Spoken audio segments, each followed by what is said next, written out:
Hello mate, welcome back to the channel. So today we've got a bit more of a news and details thing. We've been looking at all the footage, like I'm sure you have, coming out of Gamescom, coming out of Tokyo Games Show, and I've noticed lots of different moments that I thought would be interesting, piecing bits together and trying to paint the big picture of what we're to expect in early access. So we've got character skills, new skill gem types, we've got some gameplay, we've got new bossing from the Brazil featurette, we've got some stuff around the character sheet and different stats and mechanics that might be in the game, and finally I'm going to end with a little throwback to some stuff from ExileCon, so let's get into it. Alright, so the first thing I want to talk about is a skill UI detail. So looking at this footage here, what you can see, they're playing on the mercenary, and as they open the skill UI to cut a gem, you can see that the weapon order on the left starts from the strength dex side of the tree.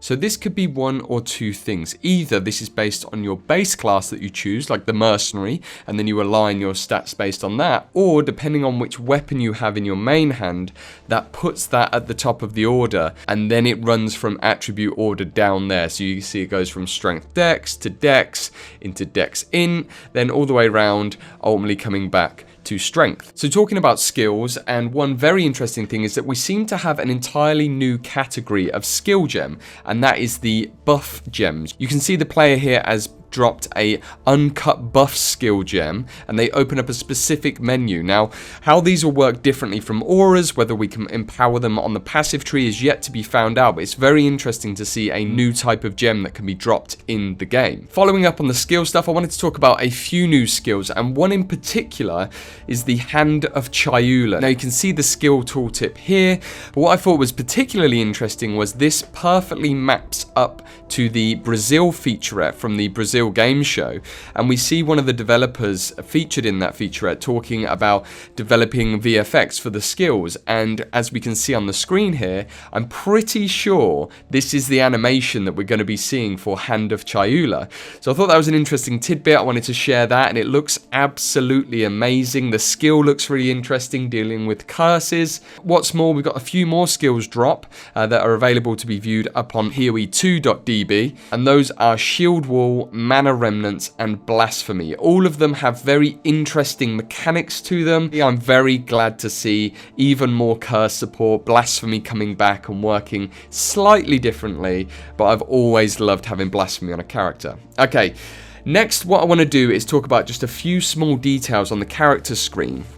So we see here in Terrence's footage, at the beginning he loads into the character and he loads up the character screen, and I just want to focus on a couple of small things. So as he's hovering the cursor over different aspects of the core stats at the top there, you can see that if you hover over the mechanic, over the title, then it gives you a bit of a mechanical breakdown of how that thing works, but then if you hover over the number, you get your actual character's regeneration rates, life rates, etc, etc, and I imagine this is working the same for all of the different major stats.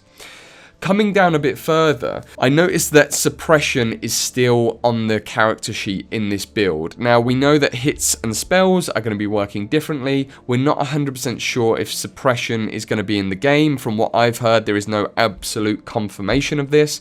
And one thing that I thought about is potentially suppression could be in the game, and instead of it working for spells, knowing that deflect is a way to mitigate damage based on hits, I wonder if suppression could be a stat that we have access to, which allows us to mitigate some of the damage coming from area of effect abilities, or perhaps even damage over time. Furthermore, we've got a really mysterious and interesting little section here, which is damage taken and damage redirection. Now, what these mean exactly is hard to know. We already have damage reflect, as you can see below there, but damage taken, could that be all of your stats which are damage taken conversions? So things like physical taken as fire, or fire taken as chaos, for example, and that's that there. But then that begs the question, what does damage redirection mean? And I'm very curious to find out what that might be.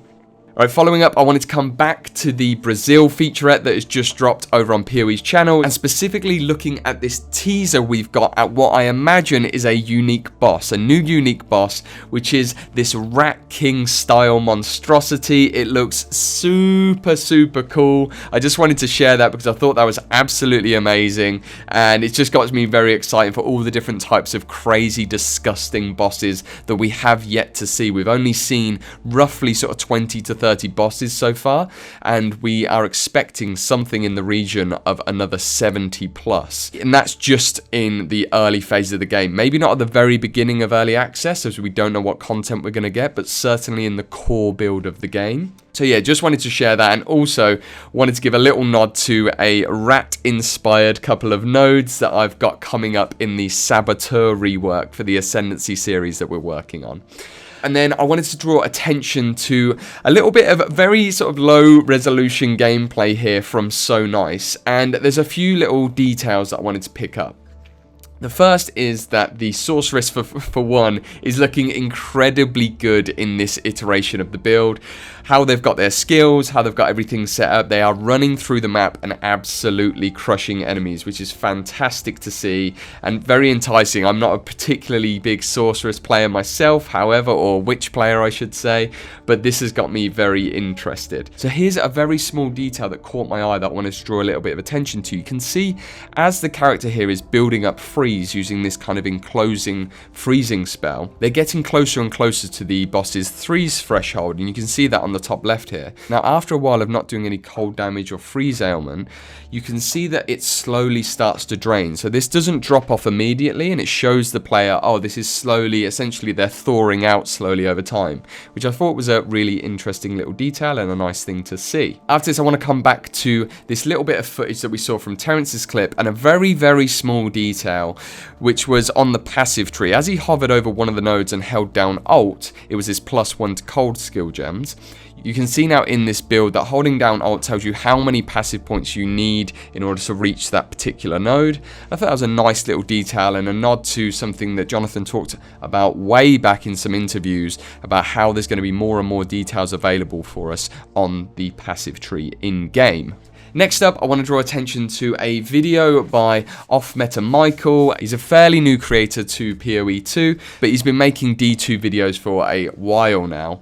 And I really enjoy his videos, I like his commentary, and one of the things he was talking about, which really caught my eye as he was sort of going over some monk gameplay, because it seems to be his favourite class, was he started talking about how in D2 there weren't really any loading screens from, you know, you'd walk out of town, you could go from different zones into other zones, and there wouldn't be any loading screens, there'd just be these sort of little transitional areas. And it got me thinking that maybe down the road, I wonder if that's something that GGG could try and implement in a sort of tech update or something for PoE 2, where there would be this liminal space where you're moving through this little area whilst it's generating and seeding the next sort of random layout of the next area. It's such a small thing, but it did really make me think as he was talking about it. I think that could really ground us as players in the world and make the world feel more cohesive and connected. You know, imagine in PoE 1, as a player, you defeat Hillock and then you just walk straight into town without any loading screens, and vice versa as you head out into the mudflats.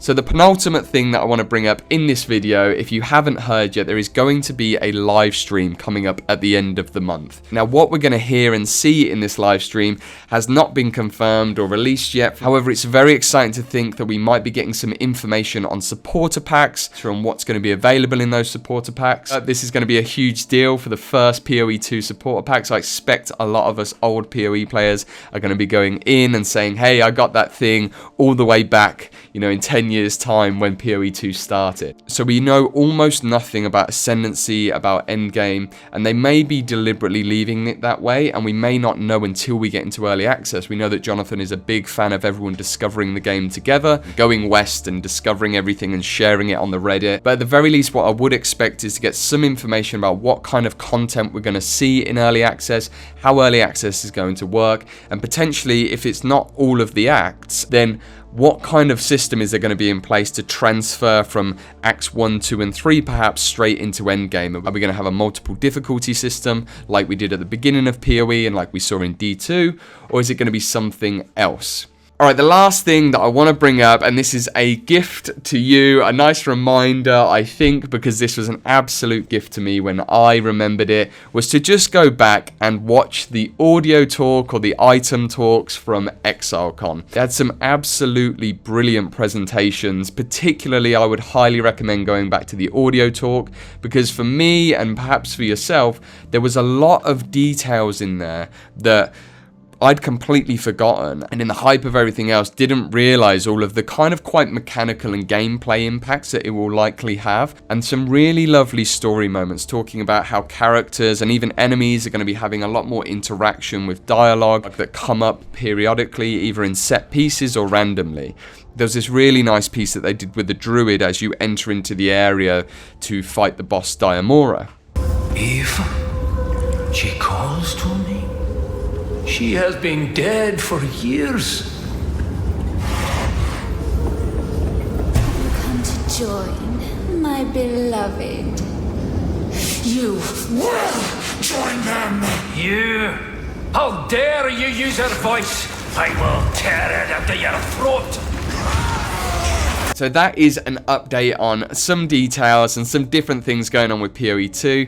I am going to try and do a little bit more of this news kind of content. I've been very, very locked into Project 36, doing 36 Ascendancy designs before early access. It's been crazy busy, but we are super, super excited. Been collaborating. We've got another podcast coming up soon. But until then, Exiles, friends, I will see you in the next one. Ta-da.